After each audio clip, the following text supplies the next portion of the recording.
छोटा सा गांव था। बरसात ना होने से गांव के इकलौते कुएं में पानी बहुत कम रह गया था। इस कारण कुएं से पानी भरने में बहुत मेहनत करनी पड़ती थी। भीखू की माँ लल्ला घर में पीने का पानी बिल्कुल नहीं है, जाकर कुएं से भर कर ला।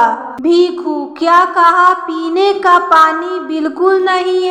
हाँ, आज मेरे हाथ में दर्द हो रहा है, इसीलिए मैंने पानी नहीं भरा है, तो तू जाकर पानी ले आ। भीखू, मैं क्या इस काम के लिए बना हूँ? भीखू की माँ बोली, तो किस काम के लिए बने हो? भीखू, मैं तो कोई बड़ा काम करने के लिए बना हूँ। माँ, कौन सा बड़ा काम? भीखू, वही तो सोचता रहता हूँ। भीखू की माँ, ऐसा कर, पहले पानी लेकर आ, फिर सोचते रहना। भीखू, क्या माँ, तुम भी हर दूसरे दिन तुम हाथों में दर्द का बहाना बनाकर मुझसे पानी भरवाती हो? भीखू की माँ, हाँ, तो पूरा दिन खाली बैठकर तू करता क्या है? सुन, अगर नहीं लाएगा पानी तो तुझे पीने के लिए पानी नहीं मिलेगा। मैं अपने लिए राधा के घर से ले आऊंगी, तू प्यासा रहना। भीखू, अच्छा ठीक है, जाता हूँ। भीखू मटका लेकर पानी भरने के लिए कुएं के पास जाकर उसमें झांकता है। कुएं में बहुत कम पानी बचा हुआ था। भीखू, बारिश न होने से कुएं में पानी बहुत कम बचा है। पानी खींचने में बहुत मेहनत लगेगी, ये बारिश भी ना। इस बार बारिश ने दुखी कर दिया। कुआं एकदम सूखा पड़ा है। कुएं बाबा, कृपया आराम से पानी दे दो, कहकर उसने कुएं पर लगी गिरही की रस्सी को पकड़कर उससे बंधी बाल्टी कुएं में डाली और धीरे धीरे रस्सी छोड़ने लगा। भीखू, बाल्टी इतनी हल्की क्यों है? भीखू ने झांक कर देखा तो बाल्टी पानी तक नहीं पहुंच रही थी। भीखू, अरे बाप रे, पानी तो बहुत गहराई में है, अब तो रस्सी भी कितनी भारी हो गई है। वो रस्सी को और नीचे करने लगा। जैसे ही उसमें पानी भरा, फिर से रस्सी को ऊपर खींचा, पर उसे खींचते हुए वो खुद ही हिलने लगा। भीखू, पानी इतना नीचे है कि रस्सी खींची भी नहीं जा रही, पूरी ताकत लगा रहा हूँ फिर भी। उसने जोर लगाया तो रस्सी टूट गई और बाल्टी सहित कुएं में गिर गई। खिंचाव के कारण भीखू जमीन पर गिर गया। भीखू, हाय, मेरे हाथ में कहीं छाले ना पड़ जाएं। अरे रे, ये क्या हुआ? बाल्टी तो कुएं में गिर गई, अब मैं पानी कैसे भरूंगा? कुएं बाबा, ये ठीक नहीं किया, बिल्कुल ठीक नहीं किया। आपने मुझे सताया है तो अब आपको इसकी सजा मिलेगी। मैं भी अभी आपको कैद करता हूँ, आप मेरे कैदी हो। जब तक मैं आपको सजा नहीं देता आप अपनी जगह से हिल भी नहीं सकते। ये कहकर वो पनघट पर अपना मटका लेकर वहीं बैठ गया। थोड़ी देर बाद एक आदमी कुएं से पानी भरने के लिए आया और उसने देखा कि कुएं से पानी भरने के लिए ना तो गिरही पर रस्सी है और ना ही बाल्टी। आदमी, भीखू भाई, ये कुएं की गिरही पर ना तो रस्सी है और ना ही बाल्टी, आखिर रस्सी कहाँ गई? भीखू, कुएं बाबा खा गए। आदमी, क्या कुएं बाबा खा गए? अच्छा ठीक है, मैं दूसरी रस्सी और बाल्टी लेकर आता हूँ। थोड़ी देर बाद वो बाल्टी से बंधी हुई रस्सी लाकर गिरही से बांध देता है, पर जैसे ही वो पानी भरने लगा भीखू जोर से चिल्लाया, भाई तुम पानी नहीं भर सकते। हाँ। आदमी, क्यों नहीं भर सकता भैया? भीखू, क्योंकि कुएं बाबा मेरे कैदी हैं, जब तक इनकी सजा पूरी नहीं हो जाती मेरी अनुमति के बिना कोई भी इस कुएं से पानी नहीं भर सकता है। आदमी, अरे कैसी अजीब बातें कर रहे हो भीखू, लगता है तुम चढ़ाकर आए हो। भीखू, चढ़ाकर नहीं, चलकर आया हूँ। आदमी, अब चाहे जैसे भी हो, मुझे क्या भैया, ये कुआं तुम्हारी जायदाद नहीं है, इसीलिए चुप बैठो, तुम मुझे नहीं रोक सकते। भिखु, मैंने इस कुएं को कैद किया है, समझे? तुम्हें चाहे अजीब लगे या कुछ भी लगे, बस तुम इससे पानी नहीं भर सकते। चलो चलो जाओ यहाँ से। आदमी, मैं अभी तुम्हें मजा चखाता हूँ, तुम यहीं रुकना, भागना मत। भिखु, हाँ हाँ जाओ, जो करना है कर लो। वो आदमी गांव में जाकर ये बात बताता है। आदमी, अरे तुम लोग चलो मेरे साथ। वो भिखु कुएं से पानी भरने नहीं दे रहा है। वो गांव वालों को साथ लेकर कुएं पर आता है। उनमें से एक आदमी कुएं से पानी भरने लगता है।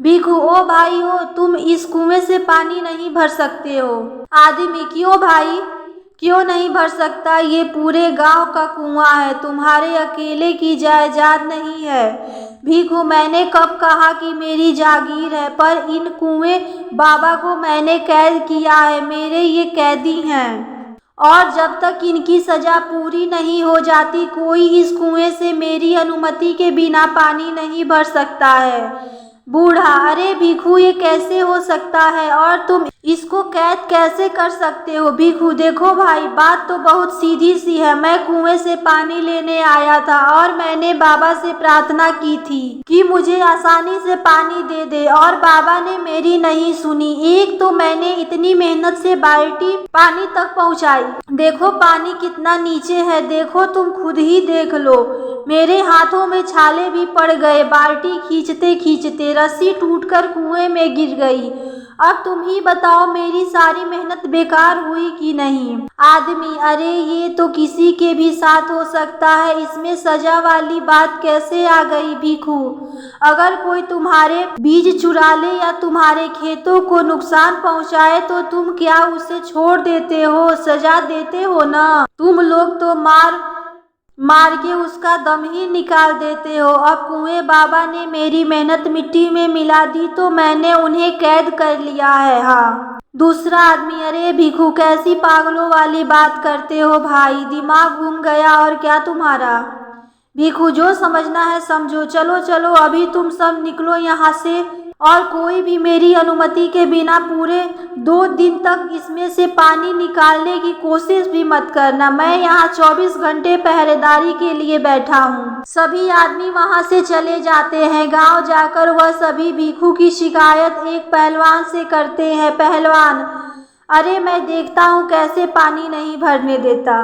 पहलवान सीधा कुएं पर पहुंचता है और वो बाल्टी से पानी भरने लगता है। भिखु, पूरे गांव को पता है, पर क्या तुम नहीं जानते कि मेरी अनुमति के बिना इस कुएं में 2 दिन तक कोई पानी नहीं भर सकता? पहलवान, अब तुम्हारी सजा तुम जानो, तुम्हारे चक्कर में क्या कोई 2 दिन तक पानी नहीं भरेगा? हम क्या बिन पानी के रहेंगे? तेरा दिमाग घूम गया है क्या? ये कुआं पूरे गांव का है और तुझे तेरी अनुमति की कोई जरूरत नहीं। भिखु, खबरदार जो तुमने पानी लेने की कोशिश भी की तो। पहलवान, अच्छा देखूं तो तुम क्या कर सकते हो भाई? वो भिखु के सामने अपनी लाठी लेकर खड़ा हो गया। भिखु थोड़ा डर गया। बाहुबली पानी खींचने लगा और भिखु ने उसका हाथ पकड़ा। पहलवान, चल हट। दोनों में हाथापाई होने लगी। उसने भिखु को कुएं में धकेल दिया और वहां से भाग गया। भिखु, बचाओ बचाओ, कोई तो सुनो, बचाओ। भिखु बाहर निकलने के लिए ऊपर की तरफ हाथ पैर मारने लगा। अचानक उसका हाथ कुएं की दीवार पर अटक गया। उसने देखा कि दीवार पर थोड़ी थोड़ी दूरी पर लोहे के हत्थे लगे हैं। भिखु ने उसे पकड़ लिया। उसे पकड़कर वो थोड़ा ऊपर गया। उसने देखा कि दीवार पर एक छोटा सा दरवाजा है जिस पर छोटी सी कुंडी लगी है। भिखु, अरे कुएं के अंदर ये दरवाजा कहाँ से आया? शायद कुएं में पानी भरा रहता था, इसीलिए ये कहीं दिखाई नहीं दिया। भिखु ने थोड़ा ऊंचा उठकर दोनों हाथों से दरवाजा खोला। भिखु ने, ये तो सुरंग है, जब तक कोई बचाने नहीं आता मुझे इसमें रहना होगा। भिखु उसमें घुसकर घुटनों के बल अंदर चलने लगा। भिखु, ये सुरंग तो बहुत लंबी लग रही है, यहाँ इसे किसने और क्यों बनाया होगा? जरा आगे चलकर देखूं तो है क्या? सुरंग काफी लंबी थी। रास्ते में उसे मोतियों की एक माला मिली। उसने वो उठाकर अपने पास रख ली। वो चलता जा रहा था कि उसे ऊपर की ओर जाती कुछ सीढ़ियां दिखी। भिखू, अरे ये क्या सीढ़ियां? तभी उसे एक बंद दरवाजे पर लगा ताला दिखा। भिखू, लो जी, यहाँ दरवाजा भी है, पर इस पर तो ताला लगा है, इसकी चाबी? पास ही दीवार पर एक चाबी टंगी थी। उसने चाबी लेकर दरवाजा खोला। वो अंदर गया। उसकी आंखें वो दृश्य देखकर खुली की खुली रह गई। वहाँ बहुत बड़ा खजाना और कई सांप थे, जिन्हें देखकर वो घबरा गया। भिखू, हे भगवान, इतना धन तो मैंने आज तक नहीं देखा, न सुना। कहीं ये कोई छलावा तो नहीं? ये इतने सारे सांप कहीं मार न डाले? ये जगह इतनी अजीब क्यों है? कहीं कोई भूतों का अड्डा तो नहीं? मैं यहाँ क्यों आ गया? कहीं मैं मर तो नहीं जाऊंगा? उसने खुद का सिर पकड़कर घुमाया। भिखू, अरे रे, जिंदा हूँ, पर मैं यहाँ कहाँ आ गया? जय हनुमान ज्ञान गुण सागर, जय कपीस तिहुलोक उजागर गाते हुए उसने दरवाजा बंद करके ताला लगाया और चाबी फेंककर वापस कुएं की ओर भाग गया। बाहर आकर लोहे के हत्थे पर लटककर उसने सुरंग के दूसरे छोर का दरवाजा बंद किया और जोर से चिल्लाने लगा, भिखू, बचाओ बचाओ। तभी ऊपर का एक आदमी कुएं में झांका। आदमी, अरे भिखू, कुएं में कैसे गिर गया? भिखू, बचाओ भैया, बचा लो। वह आदमी और आदमियों को मदद के लिए बुलाने लगा। आदमी, अरे भिखू कुएं में गिर गया, अरे भिखू कुएं में गिर गया। उसकी आवाज सुनकर दो आदमी और आ गए और तीनों ने रस्सी फेंकी। आदमी, भैया घबराओ नहीं, थोड़ी हिम्मत रखो, ठीक है। उन्होंने भिखू को कुएं से निकाल लिया। आदमी, भिखू, तुम कुएं में कैसे गिर गए भैया? यह तो अच्छा हुआ कि कुएं में पानी कम था, वरना आज तो तुम्हारा राम नाम सत्य हो जाता भैया। भिखू, चलो गांव में मैं सब बताता हूँ। इसके बाद भिखू सभी आदमियों के साथ गांव में पहुँचता है। गांव की सभी लोग इकट्ठा होते हैं। भिखू मुखिया जी से उसे पहलवान की शिकायत करते हुए कहता है, इसने मुझे कुएं में गिरा दिया था, यह मुझे कुएं में धकेलकर भाग गया। ये चाहता था कि मैं मर जाऊं, मेरे प्राण निकल जाएं। मुखिया जी, क्या तुमने इसे धक्का दिया था? पहलवान, अरे मैंने ना दिया, ये खुद ही गिर गया था। मुखिया, खुद ही गिर गया का क्या मतलब भाई? ये तुम्हारे सामने गिरा तो तुम्हें सबको बताना चाहिए था। इसे बचाने की बजाय तुम वहां से गायब हो गया। अगर आज भिखू मर जाता तो? पहलवान, मुखिया जी, इंसान जैसा करता है वैसा ही बढ़ता है। इस भिखू को इसके किए का फल मिला है। मुखिया जी, माना कि भिखू गलत है, लेकिन तुमने तो उससे भी बड़ी गलती की है। हमें एक दूसरे की परेशानी में साथ रहना है, ना कि झगड़ा करना है। भिखू, मैंने सबसे माफी मांगता हूँ, मैंने गुस्से में तुम लोगों को कुएं का पानी नहीं लेने दिया। पहलवान, मुझे भी माफ कर दे भिखू।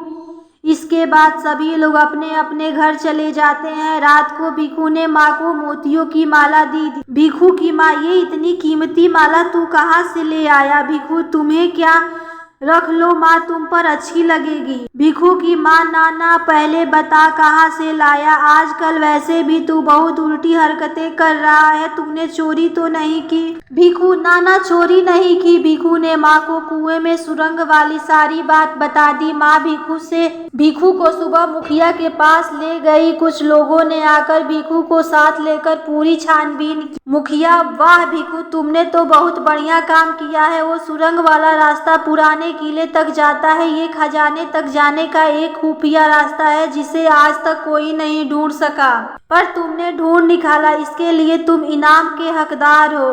भिखू, धन्यवाद मुखिया जी। अगर आपको ये कहानी पसंद आए तो वीडियो को लाइक और चैनल को सब्सक्राइब जरूर करें।